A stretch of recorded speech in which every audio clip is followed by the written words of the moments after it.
చైతన్య రథం ప్రేక్షకులకు స్వాగతం, నమస్కారం. నేటి మన చైతన్య రథంలోని ప్రధాన వార్తలు. పాలనలో ఏఏ వినియోగించినా మానవీయ కోణం ముఖ్యం అన్నారు ముఖ్యమంత్రి చంద్రబాబు. టెక్నాలజీ వినియోగంతో రియల్ టైంలో సేవల డెలివరీ, స్మార్ట్ పాలనకే ప్రభుత్వం ప్రాధాన్యత. రాష్ట్రంలో త్వరలో భారీ డేటా లేక్ ఏర్పాటు. ఏఏ వర్క్షాప్లో ముఖ్యమంత్రి చంద్రబాబు. సచివాలయంలో 2 రోజుల పాటు జరగనున్న సదస్సు.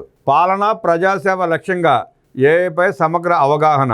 AI emerging technologies for government digital ట్రాన్స్ఫర్మేషన్పై వర్క్షాప్. ప్రారంభోపన్యాసం చేసిన సీఎం చంద్రబాబు. కేస్ స్టడీలతో అవగాహన కల్పించిన నిపుణులు. కీలక అంశాలపై నేడు సెకండ్ సెషన్. పీపీపీతోనే వేగంగా వృద్ధి. స్వర్ణాంధ్ర లక్ష్యాలను చేరేందుకు సులువైన మార్గం ఇదే. మూలధన వ్యయం పెరిగేలా మౌలిక వసతులపై వెచ్చించండి. అధికారులకు ముఖ్యమంత్రి చంద్రబాబు సూచన. సంకల్పంతో సవాళ్లు దాటొచ్చు. దృఢ సంకల్పానికి నిలువెత్తు కేతనం ఎన్టీఆర్.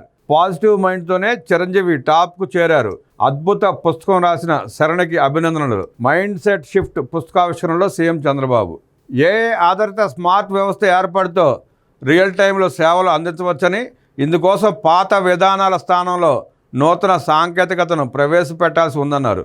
టెక్నాలజీ అనేది ప్రజలకు ఉపయోగపడాలని రాష్ట్రంలో భారీ డేటా లేఖను ఏర్పాటు చేయడంపై దృష్టి పెట్టామని ముఖ్యమంత్రి వెల్లడించారు. Artificial intelligence and emerging technologies for government digital transformation అంశంపై సచివాలయంలో ఉన్నతాధికారులతో జరిగిన వర్క్షాప్ను ప్రారంభించి ముఖ్యమంత్రి ప్రసంగించారు.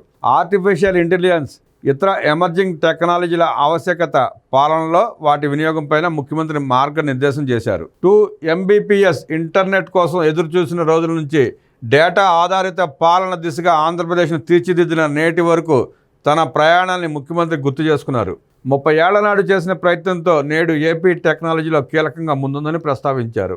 మన ప్రభుత్వ వ్యవస్థలో మేధా సంపత్తి ఉన్నవారు ఉన్నప్పటికీ ఇంకా పాత విధానాలు అనుసరిస్తున్నారని, పాలనలో తీరు మారాలని చంద్రబాబు పిలుపునిచ్చారు. వేగంగా భూ రికార్డుల డిజిటలైజేషన్. ప్రజల నుంచి వచ్చే ఫిర్యాదులు, వినతుల్లో అధికంగా 75% భూ సంబంధమైనవి ఉన్నాయని, ఈ సమస్య పరిష్కారానికి త్వరితగతిన భూ రికార్డుల డిజిటలైజేషన్ చేయాలని ముఖ్యమంత్రి చెప్పారు. ఒకప్పుడు ఇస్రో ఉపగ్రహ ప్రయోగాలను ఆశ్చర్యంగా చూశామని, ఇప్పుడు మన స్టార్టప్లు 30 కోట్లతో ఉపగ్రహాలను తయారు చేస్తున్నాయని, దీంతో ప్రపంచం మన వైపు గర్వంగా చూస్తోందన్నారు. ఈ వర్క్షాప్ దేశానికి ఒక నమూనాగా నిలుస్తుందని, డిజిటల్ డైనమిక్ ప్రజల కోసం పనిచేసే పాలనకు ఇది ఆరంభమని ముఖ్యమంత్రి అన్నారు. 2 రోజుల పాటు జరిగే వర్క్షాప్లో గుడ్ గవర్నెన్స్ కోసం ఏఐ సహా నూతన టెక్నాలజీ వినియోగం, పౌర సేవల్లో మెరుగైన ఫలితాలు సాధించడంపై ప్రధానంగా చర్చ జరుగుతోంది. AI, ML, DL, chat GPT, Gemini, data driven evidence best governance, AI playbook, AI best pilot ideas వంటి అంశాలపై ప్రత్యేక సెషన్స్ జరుగుతాయి. గ్రామ స్థాయి నుంచి రాష్ట్ర స్థాయి వరకు పౌర సేవల్లో టెక్నాలజీ వాడకం, ప్రస్తుతం అనుసరిస్తున్న విధానాలు, వచ్చే ఫలితాలపై కేస్ స్టడీస్ను అధికారులు పరిశీలిస్తారు.